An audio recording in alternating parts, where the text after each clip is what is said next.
Doctor అవతారం ఎత్తాడు ఓ దోపిడీ దొంగ. సంతానం లేని దంపతులే టార్గెట్ గా దోపిడీలు చేస్తూ ఉన్నాడు. ఈ ఘటన యాదాద్రి భువనగిరి జిల్లా భూదాన్ పోచంపల్లిలో జరిగింది. గ్రామంలోని ఓ ఇంట్లోకి చొరబడిన దొంగ తానిచ్చిన లిక్విడ్ రాసుకుంటే సంతానం కలుగుతుంది అని బురడీ కొట్టించాడు. బాధిత మహిళ మెడలో ఉన్న బంగారం తీయమని చెప్పి దంపతులకు ఒళ్లంతా లిక్విడ్ పూశాడు. అనంతరం స్నానం చేసి రావాలి అని చెప్పి బంగారంతో ఉడాయించాడా కేటుగాడు. మోసపోయామో అని గ్రహించిన దంపతులు పోలీసులను ఆశ్రయించారు. దొంగను పట్టుకొని తమ బంగారాన్ని తమకు అందచేయాలి అని వారు కోరుతున్నారు.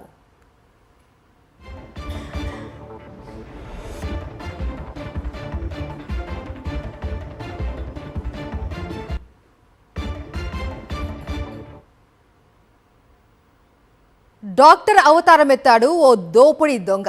సంతానం లేని దంపతులే టార్గెట్ గా దోపిడీలు చేస్తూ ఉన్నాడు. ఈ ఘటన యాదాద్రి భువనగిరి జిల్లా భూదాన్ పోచంపల్లిలో జరిగింది. గ్రామంలోని ఓ ఇంట్లోకి చొరబడిన దొంగ తానిచ్చిన లిక్విడ్ రాసుకుంటే సంతానం కలుగుతుంది అని బురడీ కొట్టించాడు. బాధిత మహిళ మెడలో ఉన్న బంగారం తీయమని చెప్పి దంపతులకు ఒళ్లంతా లిక్విడ్ పూశాడు. అనంతరం స్నానం చేసి రావాలి అని చెప్పి బంగారంతో ఉడాయించాడా కేటుగాడు.